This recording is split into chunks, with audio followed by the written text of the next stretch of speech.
J'ai envie aujourd'hui de revenir sur une vidéo un peu sur la thématique exploration d'une scène de vie ordinaire. Et je vais peut-être l'aborder de manière un petit peu différente de ce que j'ai pu faire dans les deux précédentes. Hein, il y en avait une, c'était voilà, au réveil, j'avais eu une pensée de «Ah, demain je reprends le travail» et puis l'exploration là, cette petite scène avec ma fille. Et justement, peut-être en reprenant l'angle, avant l'éveil, après l'éveil, mais pour vous montrer qu'il y a pas tant de différence que cela. Et je profite aussi de cette vidéo pour, partager avec vous quelque chose qui me semble important de dire, sur, la question, de ce que l'on attend de l'éveil. Et donc ici, moi, Amélie, quand j'ai entendu parler de l'éveil, voilà, je me disais: «Ça doit être, formidable, c'est ce que je veux». C'est comme ça que je veux vivre parce qu'en gros, une fois qu'on est éveillé, tout va bien. Dans le sens où, on se sent bien, on voit des personnes, d'autres qui partagent sur le sujet et on se dit: «Mais ils sont toujours détendus, tout a l'air d'aller parfaitement dans leur vie». Alors même si on pressent que, ben, la vie reste quand même ce qu'elle est dans ce monde actuel qui est loin d'être «parfait» entre guillemets. Eh bien, il y a quand même, cette croyance, je pense que, tout nous glisse dessus, on est imperméable à tous les événements de la vie et cetera. Et si j'aborde ce sujet, vous vous doutez bien ce que je voudrais apporter mon éclairage, hein, qui reste, voilà, ce que moi j'expérimente, mais que d'autres partagent également et à tel point d'ailleurs que peut-être, vous aussi, sur ce chemin, il y a un moment où un peu comme une publicité qui, d'un seul coup, vous donne envie de quelque chose dont vous ignoriez l'existence 5 minutes avant. Et donc, quand j'ai entendu la «publicité» entre guillemets pour l'éveil, je me suis dit: «C'est formidable, c'est ça qu'il me faut». Un peu comme, voilà, la publicité fonctionne, hein, comme ça, en nous donnant envie de quelque chose. Et pourquoi je dis que c'est une publicité? Parce que, voilà, vous achetez cette chose et puis, il y a une désillusion. Il y a une désillusion après, c'est pas si bien que ça, la voiture magnifique qu'on vous a promis, tombe en panne, on vous a vendu une voiture, alors je sais pas si vous vous souvenez de cette publicité qui disait texto: «Il a la voiture, il aura la femme». Aujourd'hui, ça ne passerait plus du tout, heureusement. Bref, et donc voilà, pour moi l'éveil c'était, tout va bien, la vie, est super, facile à vivre ensuite et cetera. Alors je vous rassure, c'est pas tout à fait faux, mais la vie reste ce qu'elle est. Et donc, je vais comparer ça. Avant l'éveil, voilà, la vie pour moi c'était naviguer en eau agitée. C'était faire face à tous les problèmes qui se présentaient. Hem Et donc, voilà, on navigue en eau agitée, et puis parfois il y a des grosses vagues et puis, parfois c'est un petit peu plus calme et du coup on appréhende la prochaine vague et cetera. Donc ça, c'est la vie avant l'éveil, je dirais. Et l'éveil, effectivement, alors c'est une image, hein, quand je dis, on navigue en eau trouble et cetera, ça fait référence à la posture, on va dire, intérieure. Après l'éveil, effectivement, c'est le calme, c'est la paix, il y a une fluidité, on est sur un lac ou une mer absolument, d'huile. Et puis, il y a des tempêtes ou des vagues un peu plus fortes qui se présentent. Ça, c'est voilà, ça se manifeste ainsi. Et c'est d'autant plus, visible que voilà, on était en eau calme et d'un seul coup, il y a une vague, il y a quelque chose, il y a un peu de vent et donc là, le piège dans lequel je suis tombée, entre guillemets, hein, je mets des guillemets, il y a pas de piège, ce sont que des cadeaux, tout est parfait. C'est que voilà, j'ai vécu ça moi. L'éveil, 5 jours, mais alors moi c'était la paix et surtout une joie extatique. Je pense que ça porte un nom, ça m'a dit ou quelque chose comme ça. Et se manifestent des émotions qui sont d'autant plus ressenties, je dirais, parce que voilà, après l'éveil, on est ouvert et les émotions viennent se manifester avec encore plus de, de force, voilà. Et là, ce qui s'est passé, c'est qu'il y avait eu la désidentification. Il n'y a personne, je ne suis pas les émotions, le corps, les pensées, etc. Mais il n'y avait pas eu l'accueil entier, l'accueil inconditionnel, ce grand oui à la vie. Et de ce fait, j'ai envie de partager avec vous une petite scène de ma vie quotidienne qui n'a en elle-même aucun intérêt autre que celui justement de vous présenter ce que Dan Schneider a parfaitement, selon moi, illustré à travers une vidéo qu'il a postée il n'y a pas très longtemps, la voix du senti et la voix de la connaissance. Et voilà, pour moi, c'est vraiment essentiel d'avoir... Alors c'est une double approche, je mets des mots, ça semble être un concept, quelque chose de très... un manuel. On m'a posé la question, tu aurais 2-3 conseils pour qu'on s'éveille ou quelque chose comme ça? Non, moi j'ai juste une expérience à partager avec vous et il me semble que, à force d'écouter d'autres partages, il y a des points communs et voilà, c'est sur ces essentiels que j'ai envie de vous apporter mon éclairage. Donc voilà, partons de ce non-événement, puisque en fait, après l'éveil, la vie est vécue, je l'ai déjà évoqué, depuis la plénitude, avec une fluidité. Et ce qui est également notable, c'est que avant, vous voyez, il y avait un peu un séquencement, je dirais, de la vie. Il y avait les moments intéressants, les moments agréables, les moments qui valent le coup, et puis tout le reste. Tous ces moments où, voilà, on a une machine à étendre, il faut aller faire les courses, on s'ennuie, on fait la queue au supermarché. Vous voyez, le mental, il étiquette, ça c'est intéressant, ça c'est pas intéressant, du coup je perds mon temps, et voilà. Tout ça, je dirais que ça se lisse, c'est-à-dire que tout est égal, il n'y a pas de moment plus intéressant que d'autres. Tout est vécu depuis la plénitude. Alors là, peut-être que vous vous dites, ah ouais, mais du coup, il n'y a plus de moments intéressants, justement. Et vous voyez, ça, c'est un mouvement du mental. Le mental, il lui faut des choses intéressantes, faut que ça vienne le stimuler, il faut que ça ait un intérêt, faut que... Et du coup, il est toujours dans, voilà, ce sera mieux après, quand j'aurai fini de faire ça et que je pourrai enfin me détendre ou faire un truc intéressant. Et quand on vit comme ça, on est tout le temps dans l'attente de quelque chose de mieux, ça a toujours un goût de trop peu. Là, ce que j'exprime, c'est une plénitude qui fait que chaque instant est goûté avec intensité, tout est intéressant, tout est la vie en fait, il n'y a plus ces moments, voilà. Donc, venons-en à cet événement. Je le qualifie comme ça parce que le mental le qualifie comme ça. Mais c'est la vie qui se déroule. Et donc, très factuellement, que s'est-il passé? J'étais au travail, je reçois un mail de mon supérieur qui me dit en off. Alors déjà, ça m'intrigue. Donc je vais voir un petit peu de quoi cela parle.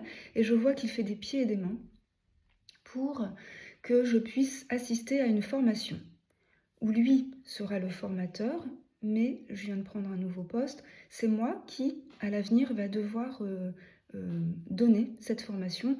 Donc, effectivement, logiquement, il faudrait que je l'accompagne pour me former.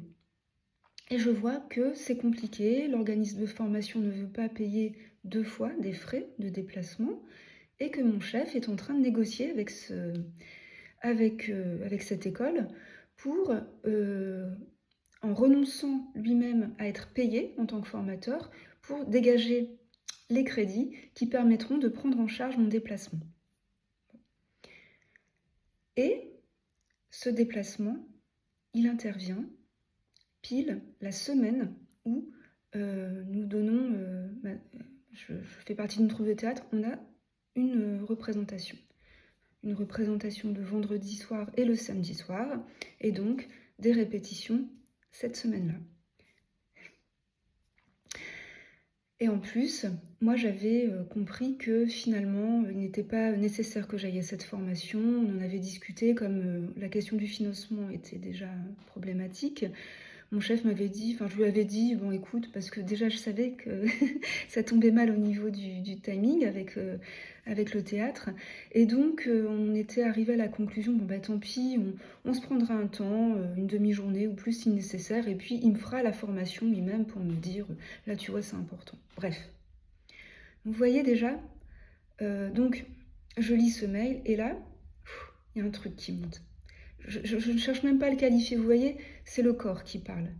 Oh, ah mince, moi qui... Alors je m'étais dit, alors ça c'est le mental, ah mince, donc déjà déception, je pensais que j'avais échappé à cette formation qui tombait super mal avec mes répétitions de théâtre. Et voilà, en plus je lis que mon chef, ben, il va pas être payé, tout ça pour que je puisse l'accompagner alors que j'ai pas envie d'y aller, et gna gna gna, et gna gna gna, et le mental il est parti. Il est parti dans son travail de mental qui analyse, qui étiquette. Ça va pas, il y a un problème, au secours, il faut le résoudre, etc.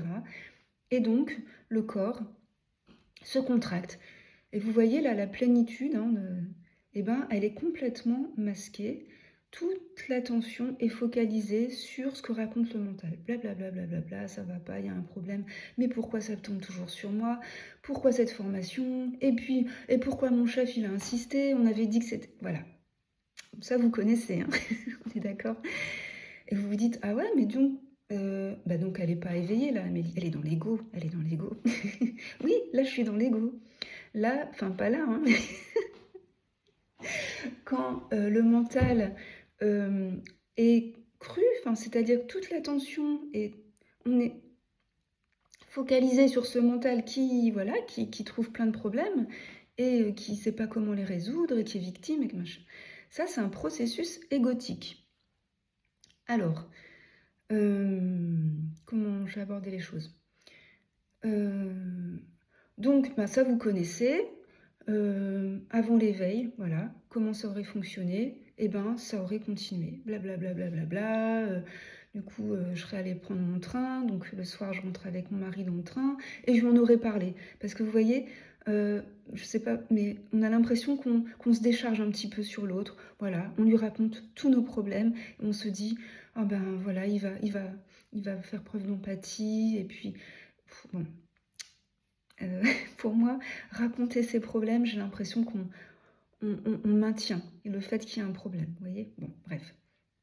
Et puis, qu'est-ce qui se serait passé? Je serais restée plombée avec ça, j'aurais pensé, ça aurait occupé toute mon attention, donc voilà, là, la présence, machin, complètement occultée par le mental.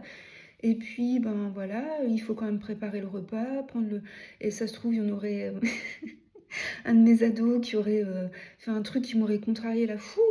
Ben forcément, il n'y a plus la disponibilité pour accueillir, hein. On est complètement... Il y a un truc pesant là qui vient occuper, il y a un problème. Après l'éveil, eh ben, j'ai quitté le boulot. Alors, il y a eu ce mouvement ce petit réflexe maintenant qui est de... Ah ben oui, là, il y a de la contrariété. C'est plus, ah, je suis contrariée, c'est, ouh, il y a de la contrariété. Donc, depuis la présence, il y a eu ce mouvement de désidentification, il manquait le i, qui déjà apporte un certain soulagement, qui peut suffire. Et le signe, c'est qu'en général, quand ça suffit, il y a un petit... Voilà, il y a un petit rire, il y a un petit sourire, on lâche. Ah oui, je le reconnais celui-là, c'est mon condit, voilà. Donc, parfois ça peut suffire juste de se désidentifier, de dire oui, il y a une situation, ah oui, là je vois mon mental qui gna gna gna, qui gna gna, Jean-Pierre Bacry, vous voyez. J'adore Jean-Pierre Bacry, hein, et j'avais un mental un peu Jean-Pierre Bacry à l'époque. Et ça peut suffire. Mais là, je suis allée prendre le train et il y avait ce truc encore. C'était lourd, voilà. Et il n'y a pas besoin de comprendre ce qui se passe. Parce que Bah, qui veut comprendre le mental? Qui pose des questions? Mais pourquoi? Mais pourquoi je me sens pas bien? Le piège, c'est voilà, de retomber dans ce truc: «Ah mais je» peut-être ça l'ego spirituel aussi. Je ne suis pas cette, émotion, je ne suis pas ces pensées, loin de moi, toutes ces sensations désagréables. Ça, c'est j'en veux pas. Donc refus. Donc là, qu'est-ce qu'on fait?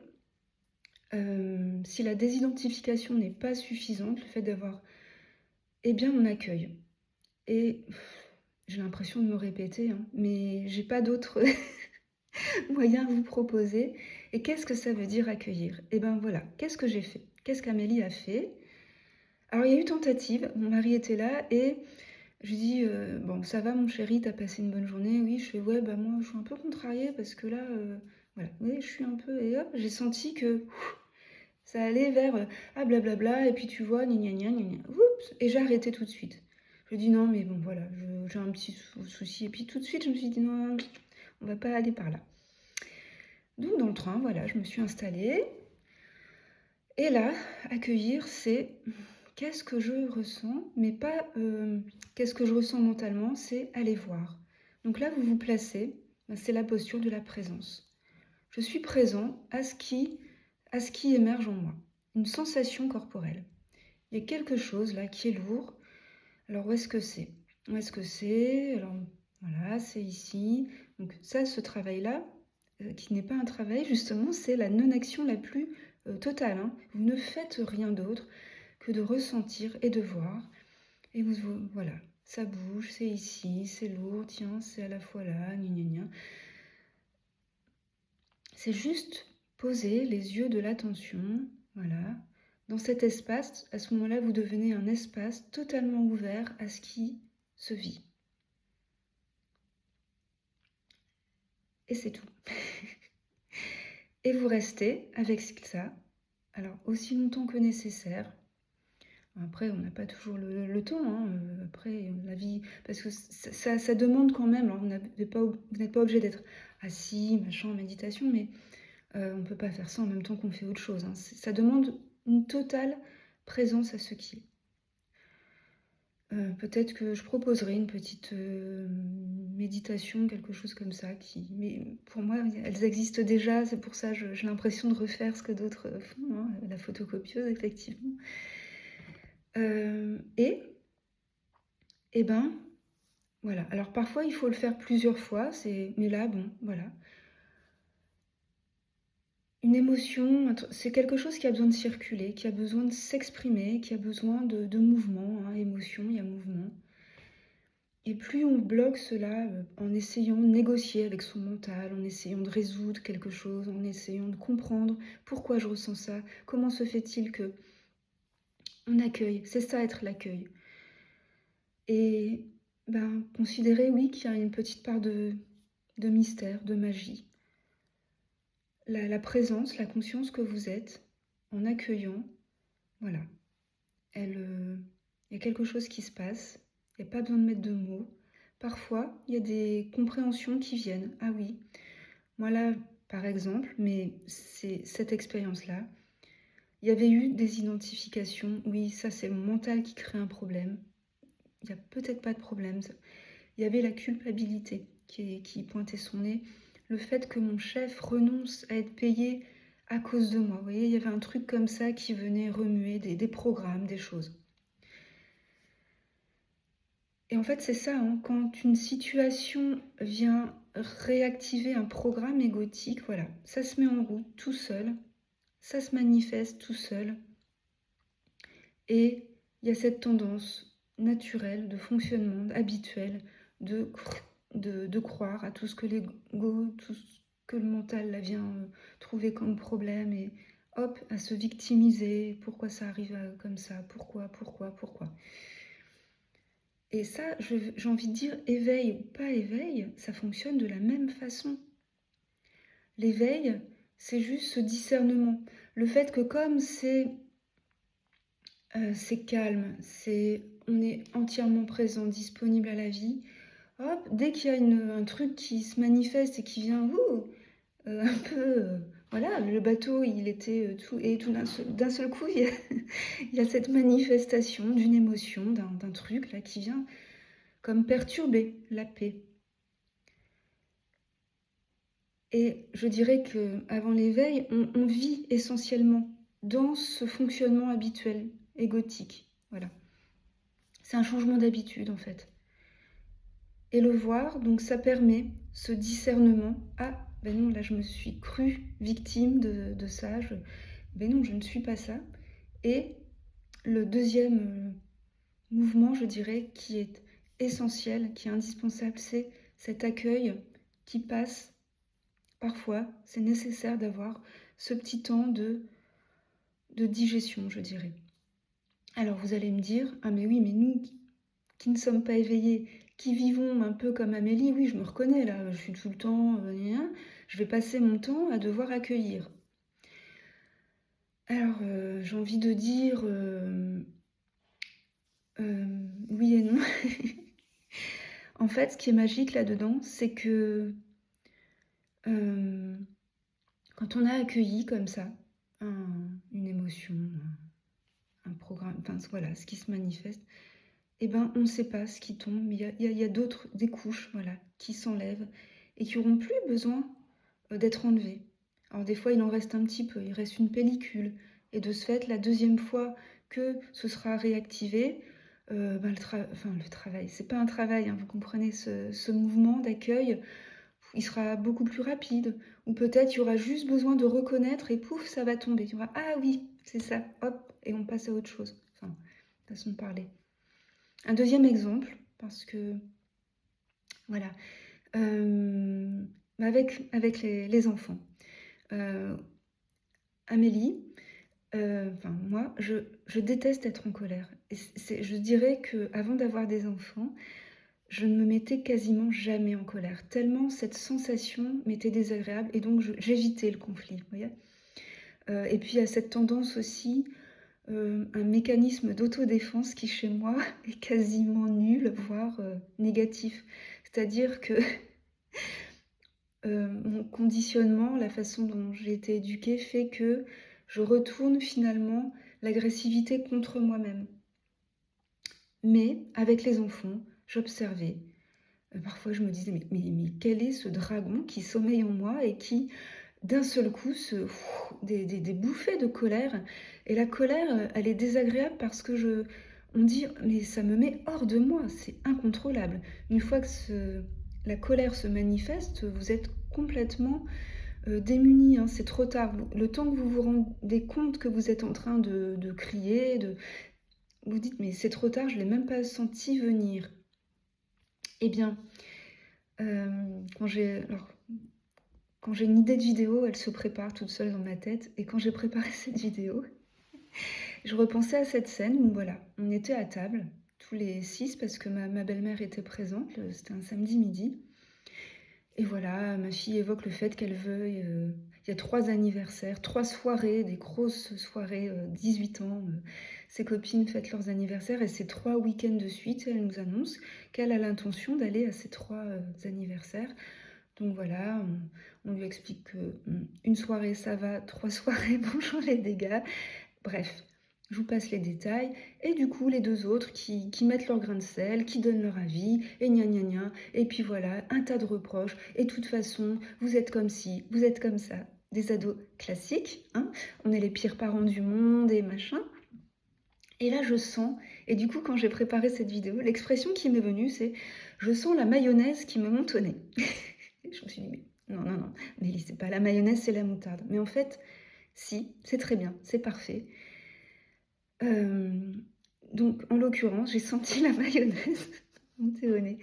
C'est-à-dire que c'était un peu moins piquant que la moutarde, hein. Avant, c'était même une moutarde pimentée, vous voyez, c'était... ça partait, et là, j'ai senti ce petit cocktail hormonal de la colère qui montait. Et donc, eh ben, alors je dirais que maintenant que voilà, il y a eu éveil, etc., ça je le sens tout de suite. Et donc, il y a cette capacité à... Oh, il y a de la colère qui monte. Voilà, des identifications. Donc, comme j'ai senti que c'était prêt Et ben, je me suis levée, tactique, voilà. Je suis allée dans la cuisine et là, j'ai pas eu besoin de ce temps d'accueil, gna gna gna. J'ai fait: «Ah, ça c'est un conditionnement» et je pense que quand il y a de la colère, ça vient, c'est un conditionnement qui est très lié à quelque chose de très archaïque, presque, de l'ordre de la sécurité. Vous voyez, là, c'est avec les enfants que ça se manifeste, donc ça vient certainement questionner, des conditionnements liés, à ma propre éducation, à la manière dont mes parents, m'éduquaient et donc voilà, les enfants viennent, réactiver tous ces petits programmes qui sont très, selon moi, hein, c'est mon interprétation, basés sur quelque chose de l'ordre de la sécurité. Parce que derrière toute colère, il y a certainement de la peur. Vous voyez, la colère, en fait, dans le cocktail hormonal, alors je ne sais pas quelles sont toutes les hormones, mais il y a beaucoup d'adrénaline, hein. D'ailleurs, certains sont accros à ça. Il y a des gens qui aiment bien chercher le conflit, vous voyez? Parce que ça vient stimuler de l'adrénaline et c'est ça qui c'est l'hormone de ouais, comme dans les sports, extrêmes, des choses comme ça qui viennent vous rendre vivant, quoi. Alors moi, je déteste, mais bref, il y en a qui aiment bien ça. Et donc vous voyez, c'est ça en fait. Il y a parce qu'il y a déjà eu accueil de ça. Il y a déjà eu accueil, ça a été reconnu et là juste ce mouvement de désidentification, ah, il y a parce qu'on sent la mayonnaise qui monte et c'est plus de la moutarde. Donc au fur et à mesure que vous allez, vous entraîner, hein, c'est la vie quotidienne est un super terrain d'entraînement pour, repérer et peut-être que, de ce fait, quand vous allez sentir ce petit mouvement et ben, il y aura plus vous allez plus être emporté par cette colère qui vient, vous submerger. Bah, voilà, je crois que j'ai tout dit. Oui, si quand même je voudrais, hem, je m'aperçois grâce, aussi à ces partages, hein, partager sur l'éveil, c'est aussi, heu, une initiation. Ça me fait prendre conscience de plein de choses et je vois actuellement cette petite tendance chez moi à tout de suite, dès qu'on me sollicite, hop, il y a ce mouvement, je veux répondre.